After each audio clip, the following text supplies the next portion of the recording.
Joe Parr, founder of the Ladies Working Dog Group. Are you feeling stuck with your gun dog training? Trust me, you're not alone, and that's exactly why you need to be here. Every week, we're bringing you the best tips and hacks to make training your gun dog easy peasy. We'll keep it straightforward, no fuss, just actionable guidance that you can put straight to use. So let's get started. Hello and welcome to another episode of Found It, Fetched It.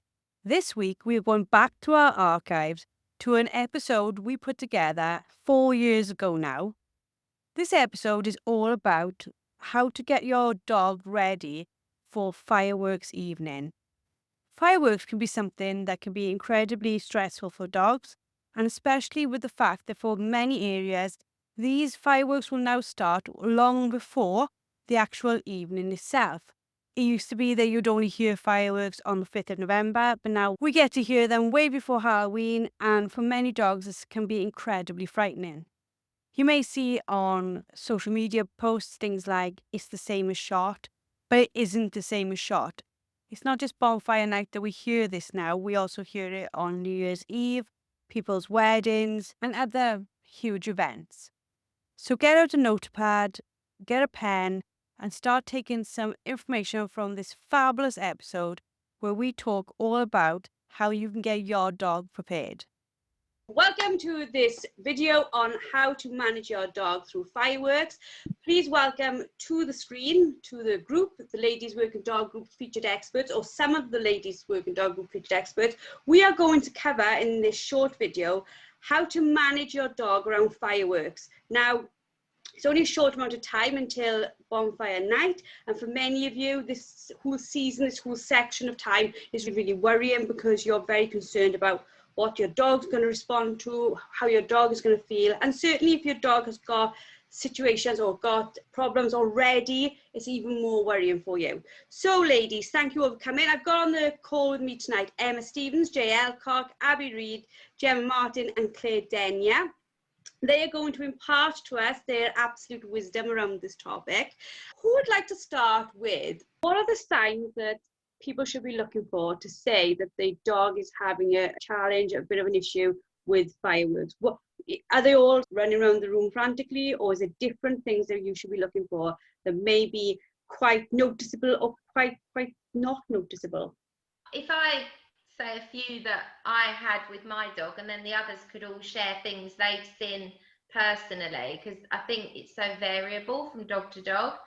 So when Indy was fearful, she would literally freeze, curl up in a ball and would wet herself, which is horrendous because if you didn't know her, you would think she was just sleeping. And that then started becoming shaking. And I didn't know that she had wet herself until she got up when it had finished, because she didn't move. And then she started shaking. And then because it got progressively worse over a few weeks, because we had this time period where fireworks are going off constantly.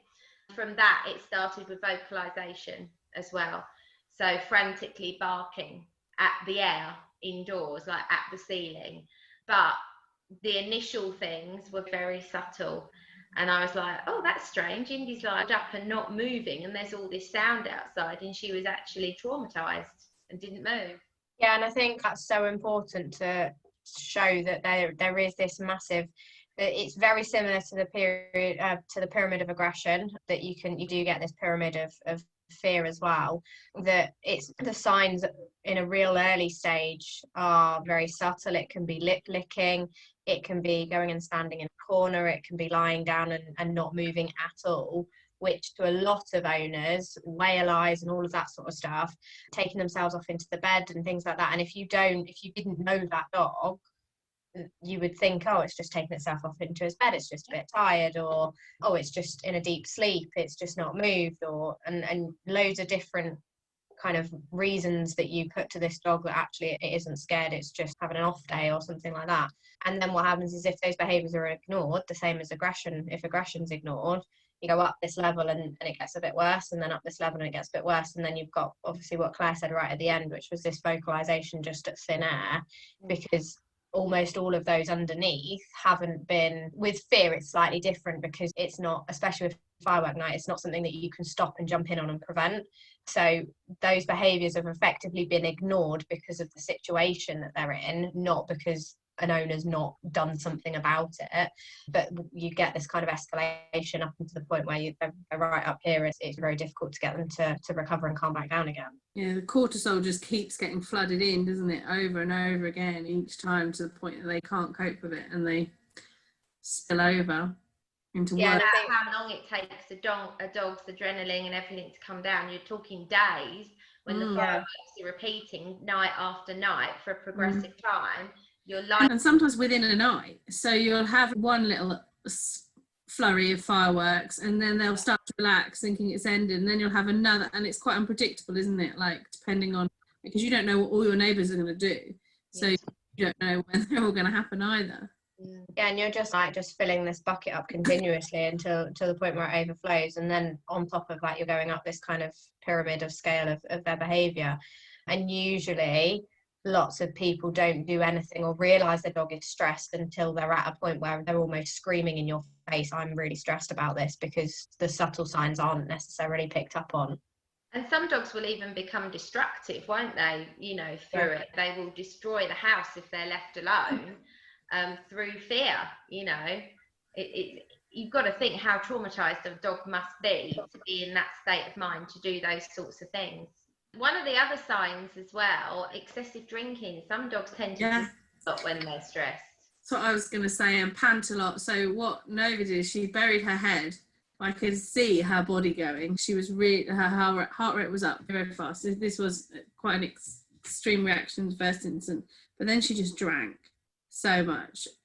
And I guess part of it is biological, because she's been panting so much, and that's warming her. She needs to drink to cool, and she's been losing all the energy, electrolytes, whatever it is. But I think also sometimes it is just a bit of a desperate anything to do. I'll drink the water. I don't know what else to do with myself, kind of thing.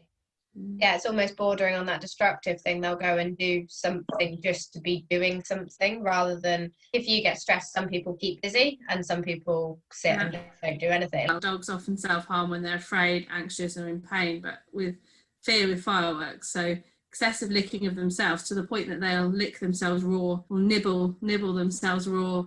Indy will pull the pads off of her paws, literally pull them. Bless her heart. Pads off. And she used to have laser treatment to help the healing process. I'm touching wood. We've been good for 2 years. We don't have these problems anymore. So I once heard someone say this, because, like, in the same way that humans self-harm, you get a small high, you get a bit of endorphin, which can counteract how afraid they are, and the adrenaline and the cortisol from the pain, because your body releases it in response to the different neurons that deal with pain as well. If you're pain through fear, it's a very different one to actual physical pain. So what it almost does is it numbs your fear pain, because you've induced actual pain as well. So by inducing self-harm, you take away the fear in the brain. It's very odd how it actually works, but the dog's almost self-harming to relieve the fear pain, because it's a different process in the brain. If you've got a dog that's had previous behaviour issues like resource guarding, separation anxiety, all of those sorts of stuff, they can be like re-triggered by a stressful event. You may be actually over resource guarding and your dog hasn't resource guarded anything for a long time and it's been fine, and then a stressful event will redirect to a behaviour avenue that they previously had as well. So especially if they've decided that their new den is their only safe space, and then you go and try and get them out to make them go to the toilet. You've got me all worried with fireworks. or Joe, you have a dog like my Brock, who, the problem I had with fireworks is he would be scrabbling at the back door to run out and look into the sky. What mine do? Find the birds. Why is it that fireworks cause an issue for dogs? Obviously, we can't know exactly because we're not inside the dog's brain, but I think the most commonly accepted theory is that it's the pitch of it is very unique and often very high, as well as being very loud, which is something that isn't necessarily familiar to dogs. As they're being raised, they're getting used to loads of different sights and sounds around your house and around their normal walks. They're not getting bombarded with these noises. And also visual. I know a lot of dogs that the visual part of fireworks is incredibly unsettling to them as well. And that combo together, as well as it happening at night time, where I think a lot of dogs are less confident anyway, because they're not used to being out at night time. We generally don't often, some people do, but in general, that's not so common. And I think it's unexpected, and often it comes on so suddenly, and I think it's a shock. And you get, if you're not careful, you can get something called single event learning, where a dog's afraid of something straight away, and then it's very difficult to unravel that. And the problem with fireworks is they go on and on. I think it is. It's more the actual time of the day that it happens, because most of us try our utmost hardest to have that lovely off switch when we settle down at night and shut the curtains and all nice and chill, and you've got all of your dogs in this calm state, and then suddenly this unknown noise with flashing lights and sizzling and pitches and things goes off, and they've got no real attachment to any rhyme or reason for it occurring. And obviously we as humans know that it's firework night, or it's coming up to firework night. And then they also have this kind of time of year where they have a break from it. So you have firework night, and then, well, it sometimes even starts from Halloween. You have Halloween, and then you have a gap, and then it's firework night, and then a gap, and then it's Christmas, and then a gap, then it's New Year. And then you're almost coming into that spring, summer, where the light disappears and it goes all light again. So what you can also run the risk of is a dog being actually scared of the dark, because they associate the dark with fireworks and this loud noises and things like that, rather than actually it just being firework night. And I think it can create other noise phobias as well as a fear of the dark. For example, one of our dogs is afraid of fireworks. I can go through if you want, but the situation happened that was not very well controlled or I expected. And then last season I took her beating for the first time, and she was just afraid of the flag. I don't think she would have normally been afraid of a flag, but it was that snapping noise. When people started making that snapping noise, she did exactly that same, oh my God, what is that noise and where it's coming from? And she'd become sensitized to things that she wasn't expecting. I think it's not related to, like, I know lots of clients have come to me and said the dog's scared of fireworks, but they're not scared of thunderstorms. And you've got to understand the build up to a storm in the atmosphere. A dog can sense that, so they can almost sort of prepare themselves for something happening. Whereas a thunder and lightning storm can be sometimes slightly different, but you can create from being scared of fireworks, being scared of storms as well. So it's a whole kind of mix of incorrect association from the dog's point of view, because they've got nothing else to associate it to. And does it help, or I suppose, for example, if you're a dog living in a family and with young children, they get overly excited about it all as well. So a child's reaction once they understand what a firework is to almost go off the other end of it. They're screaming, they're running around, they're flapping at the windows. Does the whole heightened atmosphere affect the dog? I think it can do. Probably depends on the dog, but certainly another factor to it all. I think as well, we touched on trauma just now, and Jay said that something had happened with her dog. Sometimes the trauma isn't even related to fireworks or to sound. A lot of people know my story with Indy, that she was attacked by a dog, and she had a breakdown that resulted in sound sensitivity, which extended to fireworks, gunshot, car doors, buses, air brakes, you name it, anything that resembled. So sometimes I think we try and pin a dog's fear on something, and the trauma that they've experienced could be anything. It could be change of home, something completely unrelated to that, but it develops into a fear. And also looking at it from a perspective that it could be a physical thing as well. Dogs have much more sensitive hearing than us, and if dogs are in pain, some dogs with arthritis, some dogs if they've got ear infections, we can become more sensitive to sound when things like that are going on. And I think breed specific as well is really important. Some dogs, I have a lot of people that say to me, oh, you've got gun dogs, you'll be fine on firework night. And that's not necessarily a correct correlation of just because I have gun dogs and they go and stand on a peg and have a gun fired over the top of them doesn't necessarily mean that firework night is going to be a breeze for me. I've got dogs in the kennels that we have to bring in at firework night because they can't cope in the outdoor kennels with the echoes and the acoustics of the kennels with the bangs going off and stuff. So it's some dogs, I know gun dogs in particular are very sensitive dogs, and I think that's partly the reason, and collies as well, in fact quite a lot of working breeds can be very sensitive, and I think personalities as well have to be taken into consideration of then also then how you overcome or channel that firework nights or those loud noises into training, and into, if you need to do desensitization programs into that as well, it's taking in the personality of the dog into account as well. So if you've got a young dog or you've got a puppy and you haven't had an issue with fireworks or with bonfire night, how can you make sure that your dog, because you said, Jay, about a dog that suddenly had an issue with it, can you be that you do work ahead of time in order to get your dog ready to cope with different sounds?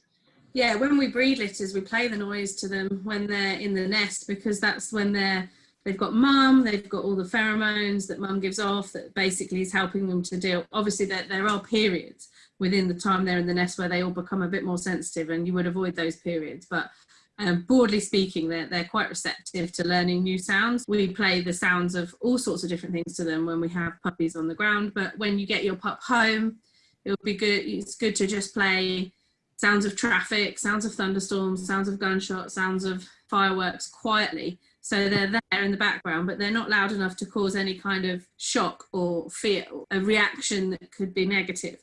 And then you gradually build the volume, and then they become just a familiar sound, like I was saying. And then when it happens for real, it's still going to be noisier, and they're still going to, oh, what's that? But part of their brain will find that sound itself more familiar and be able to put it into context and understand it more quickly, and it not be scary. And yeah, the dog we had, she was, I don't know if people have heard of fear periods, but there's a lot of debate about if they exist, when they exist, what times they exist. But working with lots of puppies, there's definitely, every puppy goes for a point where it becomes more sensitive to certainly new things. And we had our dog was at that age, and we were in the garden with a bonfire, and we didn't realise it was Diwali because we don't celebrate Diwali.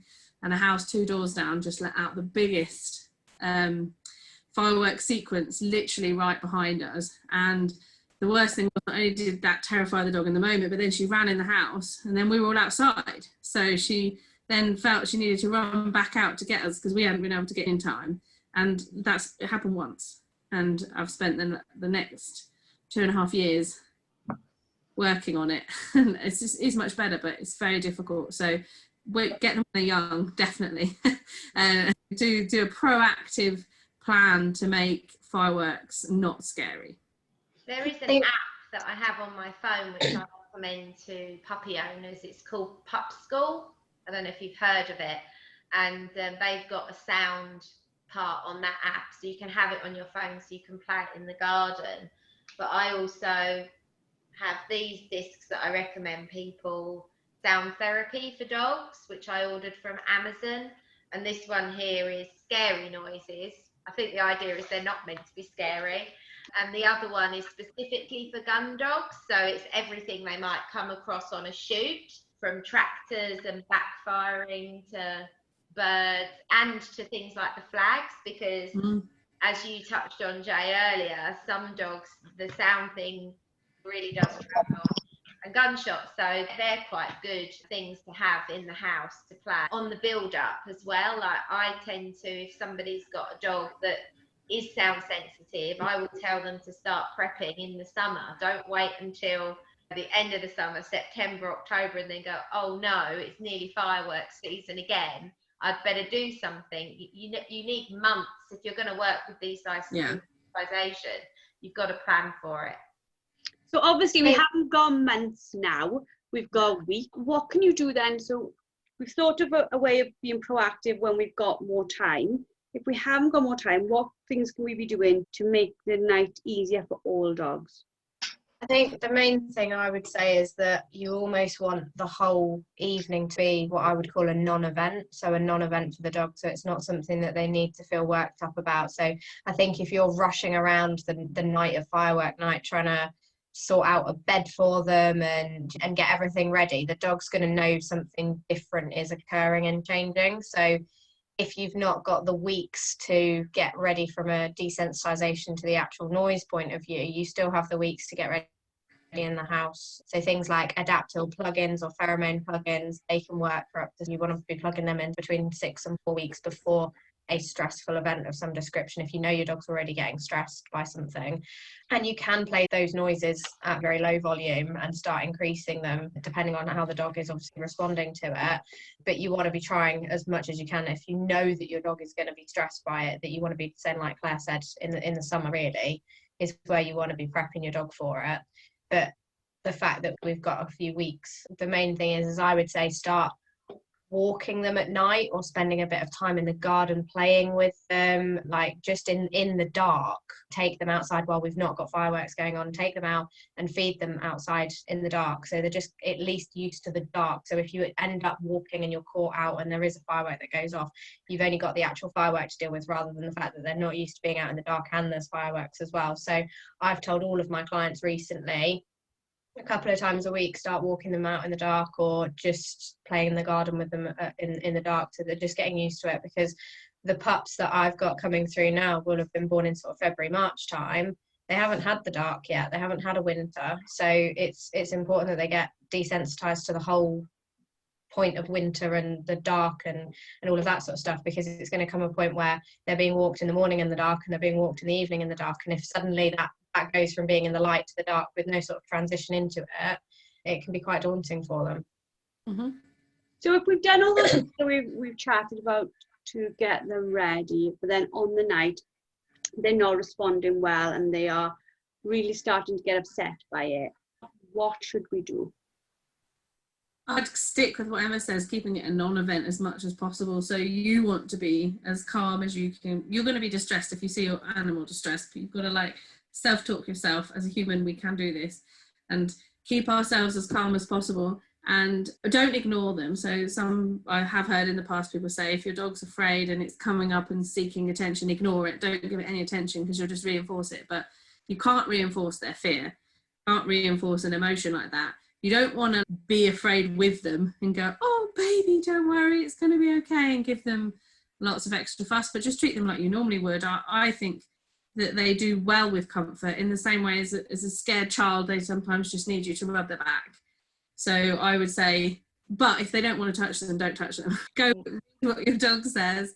Shut the windows, shut the curtains as well. There's another thing, I've been with people and they leave the curtains open because they quite like seeing the odd purple sparkle in the sky, but that's not helpful.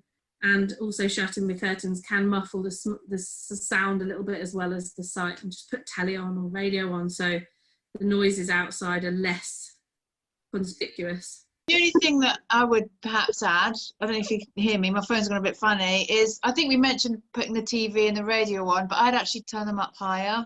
So actually that drowns out some more of the noise outside. I try and leave all the lights on as well. So leave the main light on and all lamps and stuff like that, so that it's very light inside, so it's not this big kind of contrast of flashing and dark and flashing and dark all the time. They won't necessarily, if your curtains are shut and your lights are on, they don't necessarily notice the flashing lights of it as such. And then hopefully it'll just be a vibration and then pitch issue that's throwing them. But you can get things like thunder shirts. They do work really well. I've known dogs wear them, and it's not completely cured it, but it's taken the edge off of a dog that would be literally trembling and terrified to a state where they can at least lie down hidden somewhere. And then coverings on crates and stuff like that, or coverings on in bed areas and things like that, so they've got like a little den to go and hide in. But like Jace said, you're not reinforcing a fear if you reassure your dog or hug or cuddle your dog. If that's something that they're used to, by all means let them come up for a cuddle in the evenings and stuff. If they are getting scared, it's not you turning around and going, I'm reinforcing that fear and they're going to have that forever. That's exactly spot on. I'm fine with fireworks now, but it did take a couple of years. And I wrote down a list of all the things that people could possibly try, because I've tried them all. And some worked and some didn't, but for one dog it might work. Just because it didn't work for Indy doesn't mean it wouldn't work for another dog. So the list of things I wrote down was the sound therapy discs, which were played constantly, morning, noon and night. The phone app, so when I was out walking her MZ in the evening when it was getting dusk, playing the sounds on my phone whilst walking. I actually did 2 Tellington Tea touch courses, as well. Indy wasn't a fan of it personally. She's not a touchy-feely dog. However, she did 2 of the motions. One was the ear slides and one of the body touches, but anything 2 hands on, she's not a fan of anyway. I have got a thunder vest, but I also learned how to use a bandage to do a body wrap. And the body wrap I actually found more effective than the vest on her, because it's on very specific pressure points. So it's something that's worth learning about. I also went and did a course on the Bach's flower remedies as well. So it's a bit like using rescue remedy for dogs, but they are just individual oils and Bach's remedy ones. And I went on the course with my dog, and the dog chooses the oil that suits them. That was quite fascinating. She wanted to eat one of them, and that was the one that I used with her on the fireworks night. But the thing is, when you're using so many multiple things, you're not quite sure which one, was it the full package that got you there, or was one particular thing more useful than the other? And I think it will be different for every dog, and I found that doing that for a couple of years, and now I play with her with a tennis ball in the garden while fireworks are going off. So it can be done, but I'm not saying it can be done with every dog, but it's certainly not easy. But bear in mind all those lists of things that I put into the program, that's a lot of work. So I think it depends how much people want to put into it.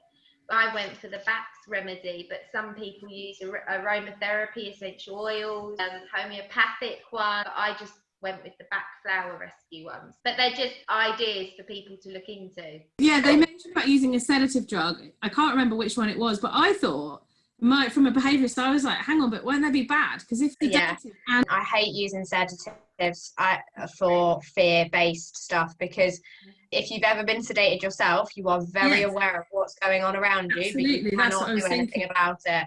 And I think for a fearful, if you know that the behaviour's coming out because it's fear, the worst thing you can do is completely trap your dog in its own body while it's in a fearful state. From knowing how sedation actually chemically affects the brain, and knowing how I feel myself when when I've had sedation, I don't think I would want to do. I agree.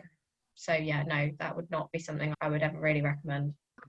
I was only going to say, if somebody wanted to try a thunder shirt and hadn't got one, the tight sort of drying coats work well. We use it on my housemate's dog, and that seems to help him when he's stressed about noises. And he also has CBD, which I don't know how you guys feel about, but it helps him when he's stressed or anxious about stuff.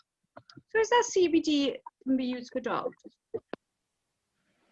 Oh, that's interesting to know. CBD is totally different. We're talking about actual medical sedation, where they go to the vets and they're sedated, and then they come home again in that sedated state, which also is really, really dangerous as well, because if you've got a dog in a sedated state, everything drops, heart rate, rest rates, everything like that, while they're also in that stress state and their whole body's fighting the sedation the whole way through. And we've had dogs go into kind of all sorts of difficult heart failures and all sorts of things like that in vet practices where they're being actually monitored by a vet or a vet nurse, and they've reacted to the sedation because they fought it so much. This is fireworks sedation, where they sedated and they meant to stay in that state. You can get drugs for it as well. Like you can also get all the anti-anxiety medications, but some of the anti-anxiety medications that vets have prescribed in the past, where I've known, if you look into detail into what they are, they're essentially sedatives. And we had, I'm thinking of one specific case, and she developed loads of additional issues, and in the end we took off all medication, and actually she was better. She was more afraid, but it was like a legitimate, we could figure out exactly what it was. And she was really afraid of hot air balloons, actually, was one of her massive things. And then she'd associated that just with being outside, and it had got really bad. And again, I think a lot of it was because she ended up on anti-anxiety medication all the time, and I don't think it helped. I think it was a real vicious cycle. It's not the same as sedation, but again, I think it'll be long-term drug use. I can think of 2 that spring to mind that have a sedative effect, being skullcap and valerian. People use And them together. gabapentin. People use them together usually. So obviously people should speak to their vet before using them, surely. They should, but I think you can get them without. Yeah, I think you can get them. Yeah, you can get them without a vet prescription. And you can also get medications that aren't for sedation, for pain, that have a sedative effect. Sedative effect. Like gabapentin, for example. If you've got a dog on a lot of pain, a lot of gabapentin, like my dog that has a sedative effect, he's not afraid of fireworks, it's not a problem. But it just made me think about the fact that that could compromise them even more on firework night. Or if they have a lot of metacam because they've got hip dysplasia, and that in high doses can be a little bit, it's not sedative, but have a sort of a similar effect perhaps. I've got PTSD, right, from my first brain tumor operation, because they found it on the one day, and 2 days later they had me in and did a 6-hour op, and then 4 days later on Christmas Eve they let me home. So within 6 days my entire world had turned upside down, and it was horrific. And my PTSD would be triggered by, at the time I was a fitness instructor, and for no reason whatsoever, I wasn't having a class when they found my tumor, I didn't have a fit, nothing to do with anything at all. I tried to go back to just Zumba just to get fit and try to do things, and I would sweat out of my palms. I've never had it in anything else, right? And it was literally like my whole body would go into absolute meltdown when I would hear the music, and I couldn't work it out. And the psychologist said to me, what's happened is because you were teaching Zumba around the same time they found the tumor, your brain is incorrectly connected two things together, even though they had nothing to do with each other. They connected. Now one triggers the other. And I'm always fascinated. People think things have to happen together at the same time, but they don't. They just need to have some reasoning why your mind is putting them together. And that's the thing, dogs can have incorrect association with different triggers, which make it obviously very difficult for the owners to figure out the triggers, and obviously really difficult for behaviourists to figure out the triggers. You also then couple in sedation, you would have no idea really what those triggers are because the dog can't actually physically show you. So I suppose if you have got a dog that is absolutely terrified, you do want to try anything and everything to get them through it, because you don't want to see any dog suffer.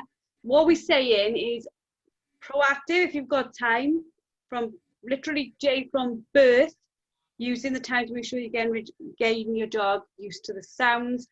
If you've got a dog coming from a breeder, ask the breeder to get them used to the sounds, so they've got it there when mum is there. Using the apps, taking them out in the night, making sure that you give them as much exposure as you can at a sensible level to what they're going to come into contact with. So going forward, we're talking about being proactive rather than reactive, but that when we need to be reactive, we look at all the different options available. Is that right? Yeah. Fabulous. Okay, I hope you all enjoyed that. It's a short video from our lovely featured experts. If you want to see more of the featured experts, you can find them in the Ladies Working Dog group on Facebook. They all have their own websites. I'm going to put the links below so that you can find them on those. And thank you, ladies. And hopefully next month we'll cover another topic. Speak to you all soon. That's it for today's episode. A massive thank you for tuning in. Don't forget to head over to the LWDG and sign up for our membership. Get access to expert-led training, a wonderfully supportive community, and the resources you need to become a confident and skilled gun dog trainer. Let's take this journey together, because no woman should have to train her gun dog alone. We'll see you all next week.